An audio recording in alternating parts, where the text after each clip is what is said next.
강의 시작하겠습니다. 불언, 부처님께서 말씀하셨다.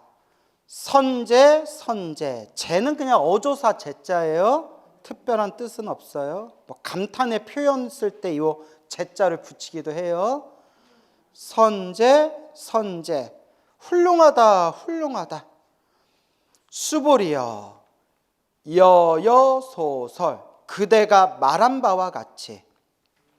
열에는 선오념 제보살, 모든 보살을 잘 혼념하며, 선부촉 제보살, 모든 보살을 잘 부촉한다. 모든 보살을 혼념, 보호하고 생각해 주시고, 모든 보살을 부촉, 당부하고 부탁하신다. 여금제청, 그대는 이제 자세히 들으라, 자세히 들으라. 제청, 당 위여설, 당 위여설, 마땅히 그대를 위하여 설해 주리라. 마땅히 그대를 위하여 설해 주리라. 근데 그대를 수보리만을 뜻하는 게 아니에요. 요 그대는 누구예요? 금강경을 공부하고 있는 우리 모두한테 하시는 얘기예요. 지금 이 자리에 있는 우리들한테 마땅히 그대를 위하여 설해 주리라. 마땅히 광우를 위하여 설해 주리라. 마땅히 여기 앉아있는 여러분들을 위하여서 설해 주리라. 알겠죠? 불법은 시공을 초월한 거예요. 어디를 초월했다? 시간과 공간을 초월한 가르침이에요. 참 놀랍죠? 그래서 희유합니다라고 하는 거예요. 뭐라고 하는 거예요? 희유합니다. 선, 남자, 선여인.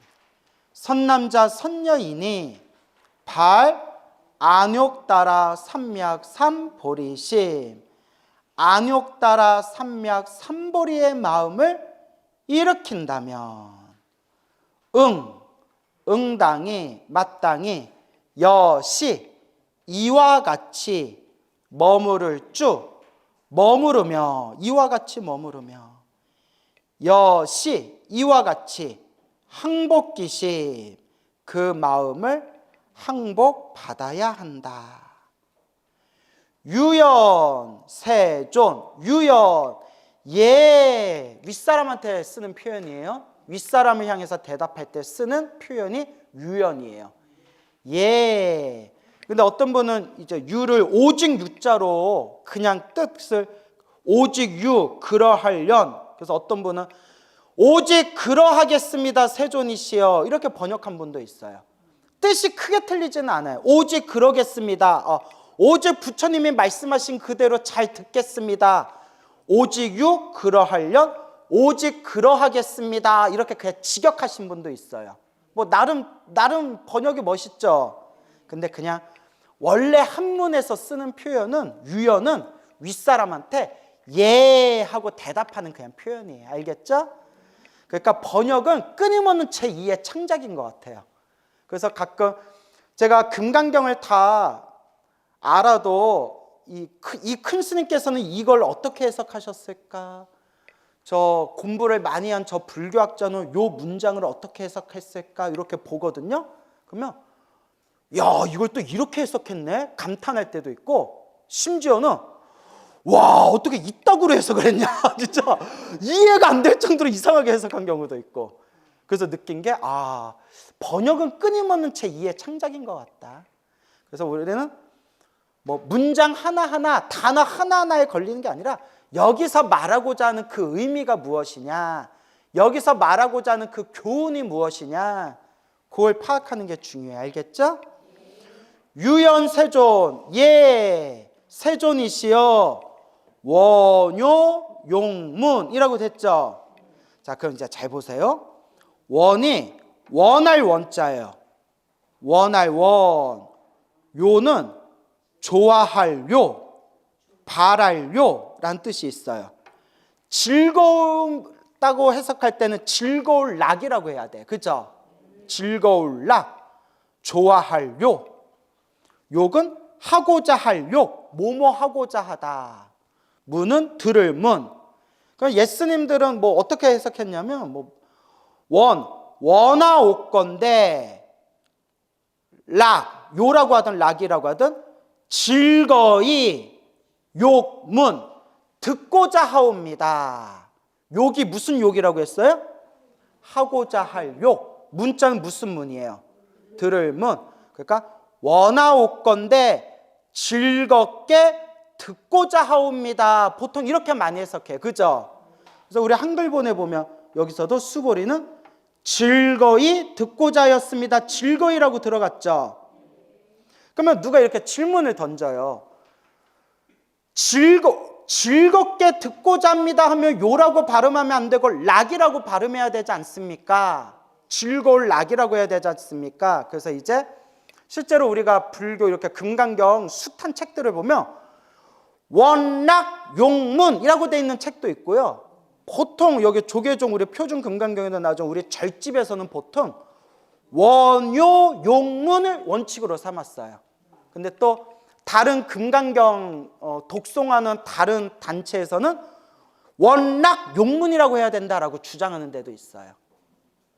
근데 만약에 즐거이 듣고자 합니다 하면 요거는 요라고 발음한 것보다는 락이라고 발음하는 게 더 맞아요.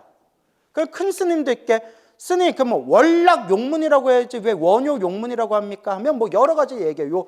요자에도 좋아할 요자, 기뻐할 요자가 들어가기 때문에 요를 즐겁다라고 번역해도 상관은 없다. 뭐 이렇게 얘기하신 분도 계시고 또는 독송을 해보니까 절에서는 독경을 하잖아요. 그렇죠? 원락용문, 원락용문, 원락용문, 원락의 말이야. 원락하니까 발음이 이상하다는 거야. 그래서 뭘로 바꿨다? 원효용문으로 바꿨다. 그래서 뜻은 즐겁게 듣고자 하옵니다 라고 번역하지만 발음은 뭐라고 발음한다? 요라고 발음한다. 뭐 이렇게 얘기하는 분도 있어요. 여기까지는 납득이 되시죠?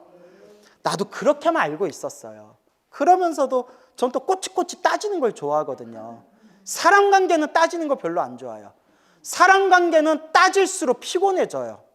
제가 주지를 안 하는 가장 큰 이유 중에 하나가 인간관계 스트레스 받기 싫어서 그렇거든요. 주지하다 보면 인간관계 스트레스를 많이 받게 돼요. 그래서 저는 한 번뿐이 없는 인생, 부처님 법을 만나 출가했는데 니들 때문에 내 에너지를 뺏기지 않을 거야. 막 이래가지고 인간관계 스트레스 받고 싶지 않아서 내가 지금 무슨 얘기를 한 거지? 자, 하여튼요. 근데 공부는 꼬치꼬치 따져야 돼. 뭔 얘기인지 알죠? 왜 이렇게 얘기하셨을까? 여기에 원자가 왜 들어갔을까? 왜 요걸 락이라고 발음 안 하고 요라고 발음할까? 이런 걸 자꾸 따져봐야 돼요. 모르면 넘어가고 공부하다 보면 또 알게 되고 그러다가 제가 큰 공부를 내가 이걸 알아내고 막 스님들한테 얘기했더니 스님들은 그게 뭐 어떻다고 너 그것도 병이야. 원효용문에도 원락용문에도 뭔 상관이야. 그렇자 인생 피곤하게 사네. 막 이렇게 스님들한테 욕을 먹었는데 그래서 공부는 꼬치꼬치 따져야 돼. 그죠? 원효용문이 맞냐 원락용문이 맞냐 제가 찾은 답을 알려드릴게요. 기대되시죠? 다음 주에 다음 주에도 네. 자, 요새는 인터넷에 옛날 판본 옛날 책들을 다 이렇게 인터넷에 올려놓은 디지털로 볼 수가 있잖아요. 그죠? 옛날 큰 스님들은 뭐 예를 들어 어디 조계사에 뭐 몇백 년 된 금강경이 있다 하면 조계사까지 찾아가서 주지스님한테 허락받고 그거 이렇게 보고 지금 휴대폰 있으니까 사진이라도 찍을 수 있는데 그때는 다 손으로 베끼고 이랬어야 됐어요. 근데 지금은 웬만한 문화재 판본 같은 거는 다는 아니지만 웬만큼 보고 싶은 거는 디지털로 볼 수가 있어요. 인터넷 들어가서 디지털로 찍어 놓은 걸로. 그래서 우리 금강경 100년 전 인쇄본, 몇 년 전? 약 100년 전에 인쇄된 100년 전 인쇄본, 일제시대겠죠?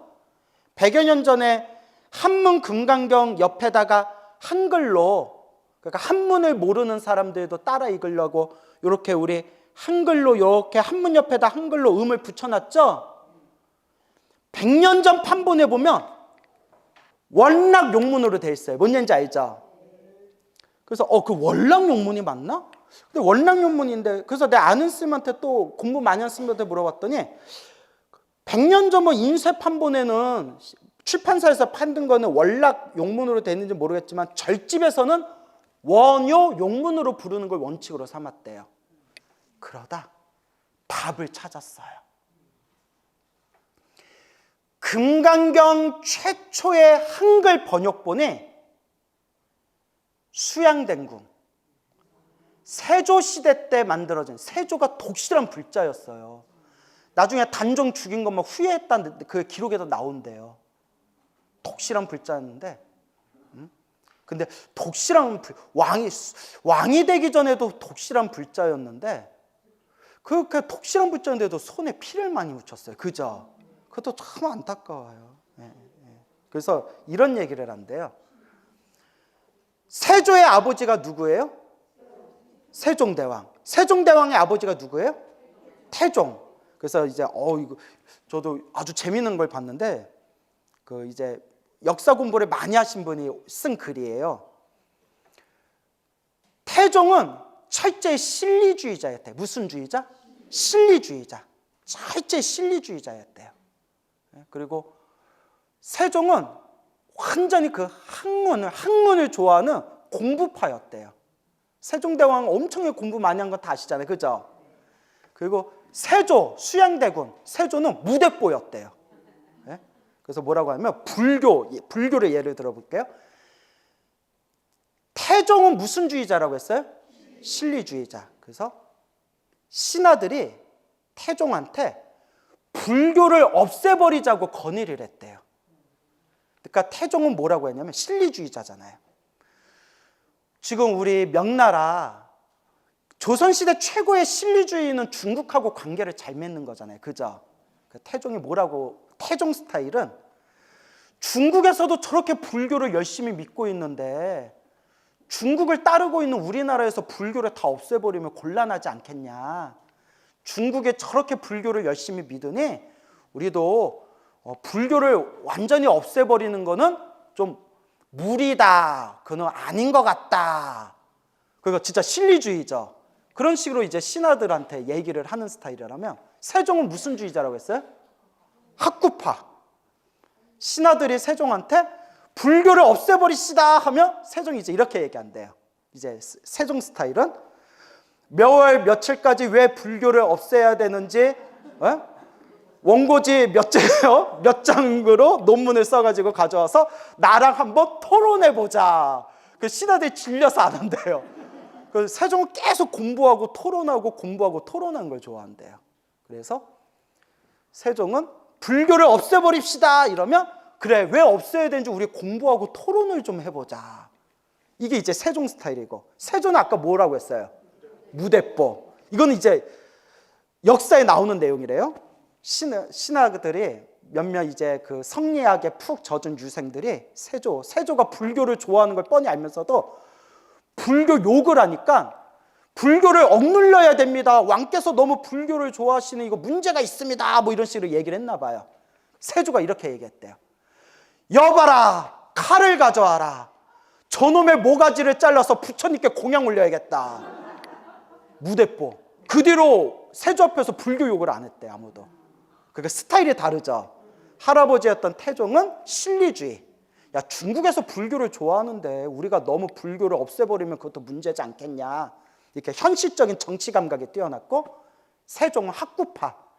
왜 불교를 없애야 되는지 우리 토론해보자. 네가 나를 납득시키면 내가 생각해보면. 그럼 세종을 말빨로 이기는 신하가 없었거든요. 그 다음에 세조는 무대뽀, 모가지를 잘라버려야죠.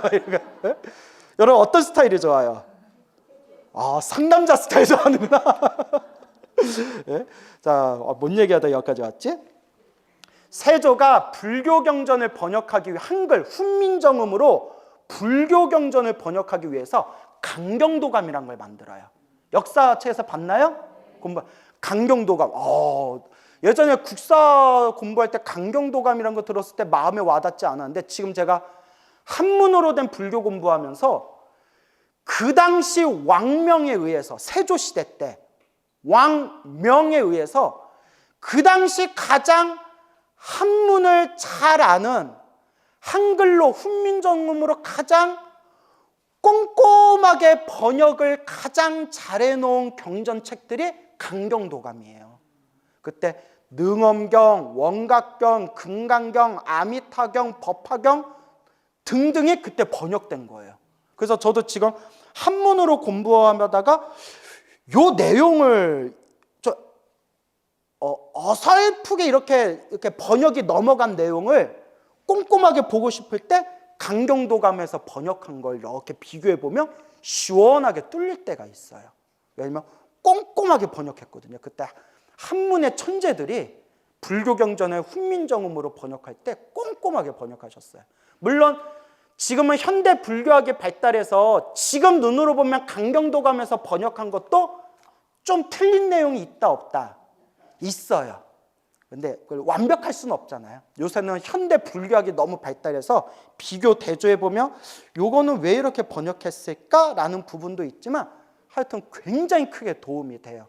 근데 그 강경도감에 나와 있는 그 한글로 훈민정음으로 번역된 판본을 옛날에 책으로 사려면 그 몇십만 원이었어요. 그래서 불교 공부 열심히 하시는 한문경전 열심히 공부하시는 어른 스님 방에 가면 그 몇십만 원 책들이 이렇게 책꽂이에 꽂혀져 있었는데 이제는 비싼 돈 주고 살 필요가 없어요. 어디서 찾으면 돼요? 인터넷에 그걸 디지털로 세종대왕 기념사업회라고 있어요. 사이트에 세종대왕 기념사업회에 들어가면 세종대왕 훈민정음 그 강경도감 번역한 거 다 올려놨어요. 찾는 건 여러분들이 알아서 찾으세요. 알겠죠? 근데 뭐 관상을 보니까 볼 것 같지는 않다. 야, 그런 게 있대. 막 이제 그런 거죠. 그때 가장 한문의 천재들이었고 왕명을 받들어서 경전을 한문 경전을 번역할 정도면 최고의 학자들을 모셨을 거 아니에요. 그죠?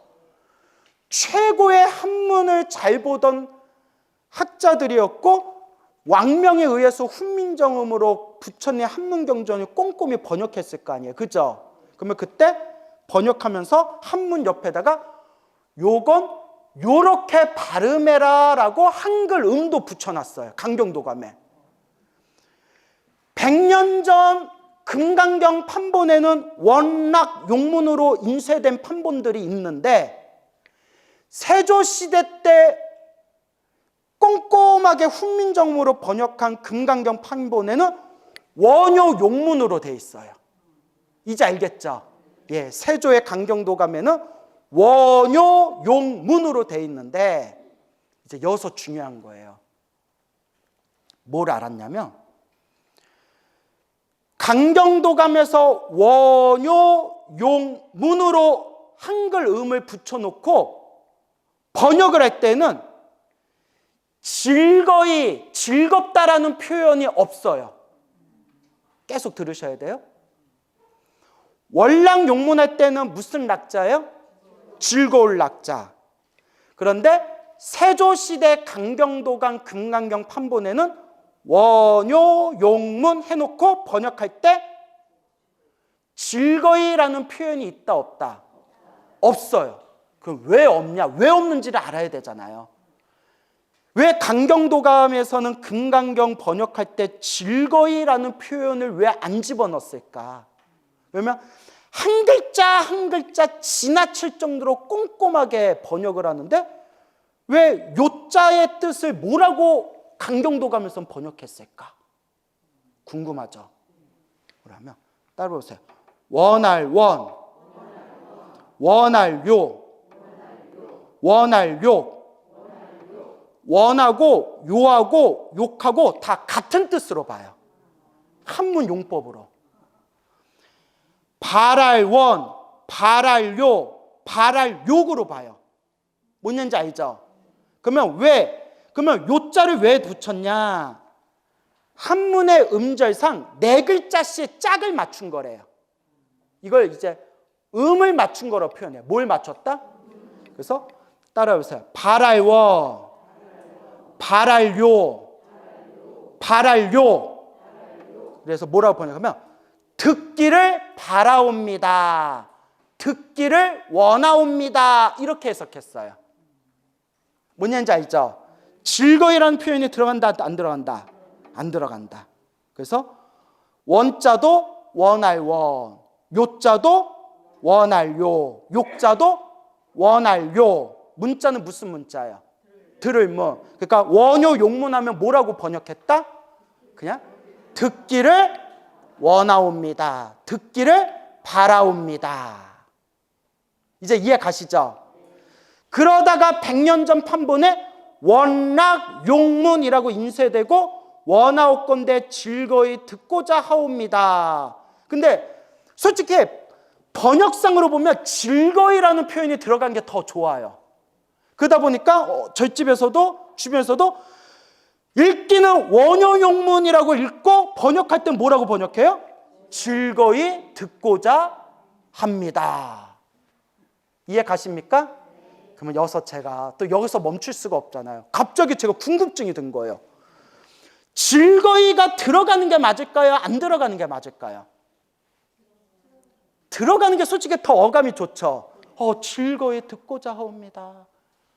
그래서 금강경을 평생 연구하신 그 중국 불교의 큰 스님도 금강경에서 가장 중요한 게 락이라고 했어요. 요, 락. 즐거이라는 이 표현이 중요하다. 왜냐면 불법을 공부하는데 뭐 해야 돼요? 즐거워야 되잖아요. 그러니까 여러분 부처님 법문을 들을 때, 부처님 법을 공부할 때 즐거이 듣기를 바라십시오. 이렇게 법문하는 내용이 나와요. 그런데 세조시대 때 만들어진 강경도감에는 원요 용문이라고 발음하고 요자에 즐겁다라는 뜻을 빼버리고 바랄 요자로 번역했어요. 뭔 얘기인지 알죠? 그래서 원할 원, 원할 요, 원할 요, 들을 문, 듣기를 원하옵니다. 듣기를 바라옵니다. 번역하고 즐거이라는 뜻을 빼버렸고, 오늘날 우리 현대 금강경에서는 즐거이라고 즐거이 듣기를 바랍니다. 즐거이 듣고자 하옵니다. 이렇게 번역했어요. 그죠? 그럼 제가 궁금한 거는 즐거이가 들어가는 게 맞을까? 안 들어가는 게 맞을까? 그래서 산스크리트 원문을 찾아봤어요. 저 진짜 꼼꼼히 공부하죠. 네. 내 승질대로 꼼꼼해 아주 그냥. 산스크리트 원문, 한문으로 번역되고 한글로 번역되기 이전에 인도 산스크리트 원문의 딱 요 문장을 산스크리트 원문을 찾아봤더니 두구 즐거이라는 단어가 없어요. 그냥 듣기를 바랍니다가 산스크리트 원문이에요. 즐거이가 있다 없다? 없어요. 어때요? 이렇게 금강경 이렇게 문헌학적으로 글자 추적하는 것도 재밌죠? 예. 그래서 산스크리트 원문에는 즐거이라는 단어가 없어요. 그리고 강경도감에서 세조시대 때 강경도감에서 한문의 천재들이 훈민정음 한글로 번역할 때도 원요 용문 해놓고 즐거이라는 뜻을 빼버렸어요. 원할 원, 원할 요, 원할 요, 듣기를 원하옵니다. 이렇게 그냥 번역했어요. 그러다 어느 순간부터 제가 본 그 디지털 옛날 금강경 판본들을 이렇게 훑어보면 한 100년 전에 원락 용문이라고 표기가 되면서 원하옵건대 즐거이 듣고자 하옵니다 라고 즐거이가 나오기 시작했어요. 그리고 현대불교에서도 제가 봐도 즐거이라는 단어가 들어가니까 좀 더 읽기가, 이해하기가 더 편하거든요.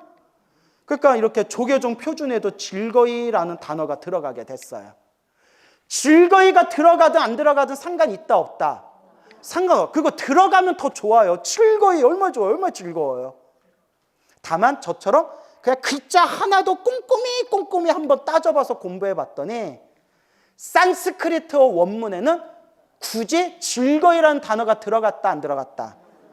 안 들어갔다. 그래서 수보리가 부처님 듣기를 바랍니다. 이렇게 부처님께 이렇게 청을 올렸다. 요 정도 내용만 나와요. 재밌죠?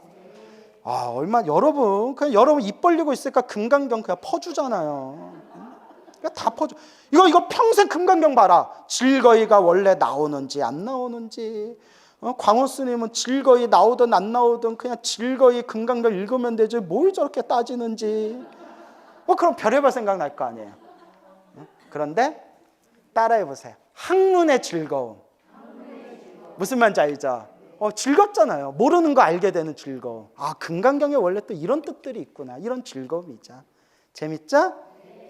그래서 즐거이 들어가든 안 들어가든 상관없어요. 그리고 저도 감성적으로는 즐거이라는 표현을 집어넣는 걸 좋아해요. 감성적. 뭔가 더 금강경을 이렇게 읽으면서 예, 부처님 즐거이 듣고자 하옵니다 하고 즐거이라는 걸 지금 기쁘게 기쁜 마음으로 듣고자 하옵니다 하면 뭔가 어감이 더 살잖아요. 그죠? 그렇지만 원래는 이런 내용이었구나. 이런 식으로 이해하시면 좋을 것 같습니다. 알겠죠? 자, 그래서 위에 보면 몇 번이나 말씀드렸지만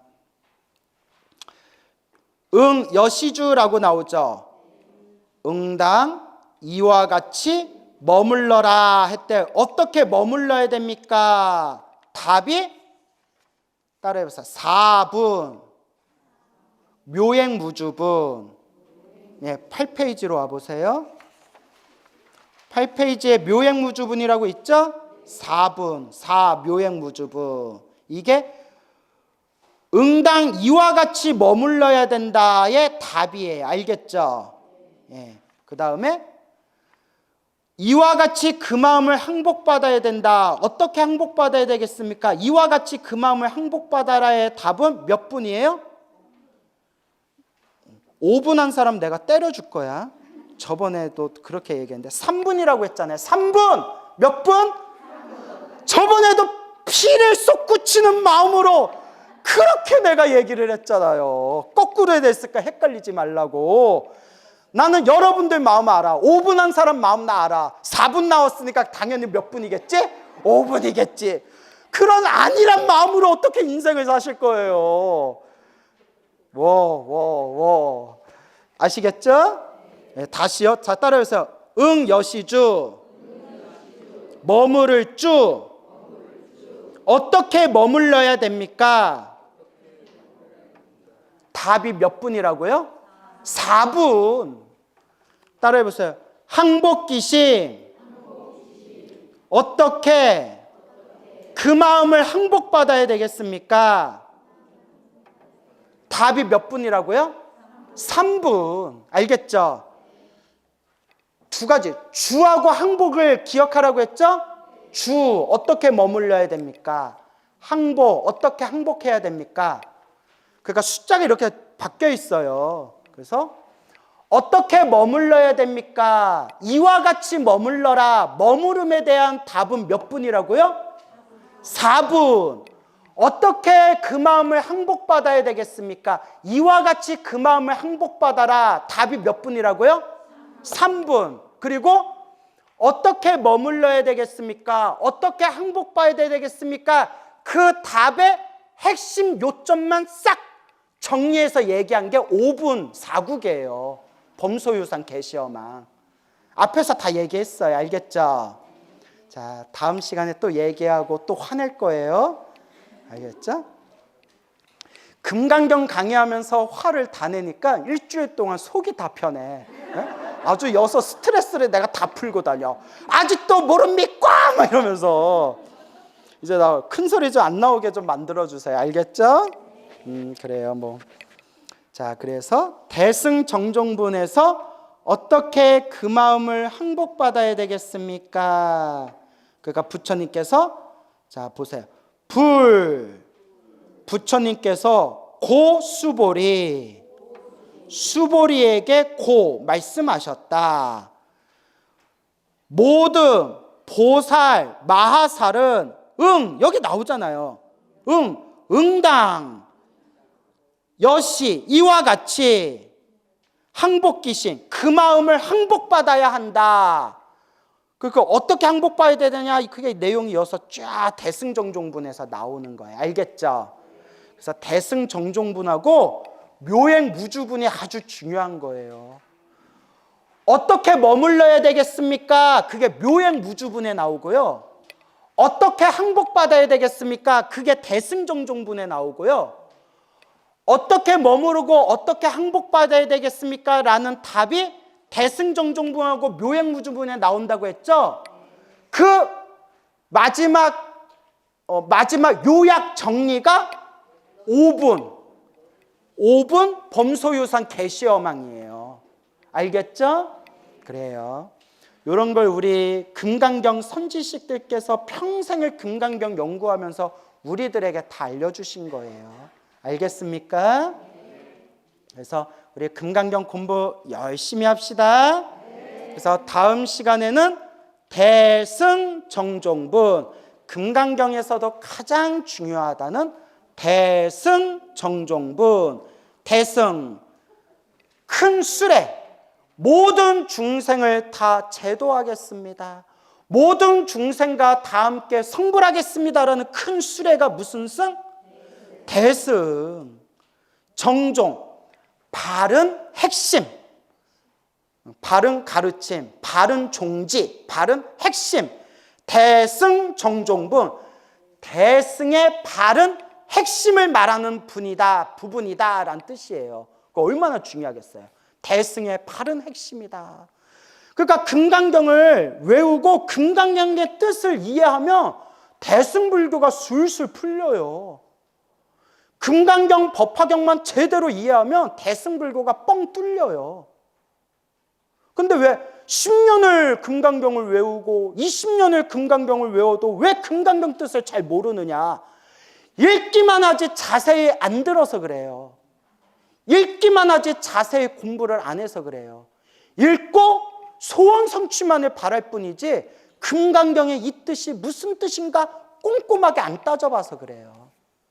꼼꼼하게 따지려면 뭘 많이 먹어야 돼요? 꼼장어? 살생은 노. 살생은 노. 알겠죠? 자, 그래서 대승정종분이 아주 중요한 부분이다. 알겠죠? 그래서 여러분 오늘 수업 들은 걸로 끝내지 말고 집에서 자꾸 읽고 사경하고 읽고 사경해 보세요. 그리고 또 이제 끝날 때가 되니까 마무리는 훈훈해야 돼요? 아니면 차갑게 얼어붙어야 돼요? 또 훈훈해야 되죠. 또 이제 내가 훈훈하게 또 수습을 해야 되잖아요. 여러분들이 아무리 금강경을 외우고 금강경을 공부했는데도 금강경에 대해서 아직도 모르겠고 금강경 외워도 외워지지 않는다 하더라도 문제가 있다 없다? 아무 문제가 없다. 그냥 금강경 읽고 금강경 무슨 뜻인지 몰라도 금강경에 대해서 공부하고 있는 것만으로도 여러분들은 무엇이 쌓이고 있다? 공덕이 쌓이고 있다. 이건 내 얘기가 아니라 누구 말씀이다? 부처님 말씀이다. 어때요? 분위기 훈훈해요? 예, 훈훈해요? 예, 그래요. 그 이제 훈훈한 분위기에서 마치겠습니다. 그래요, 여러분 오늘 여기서 마치겠습니다.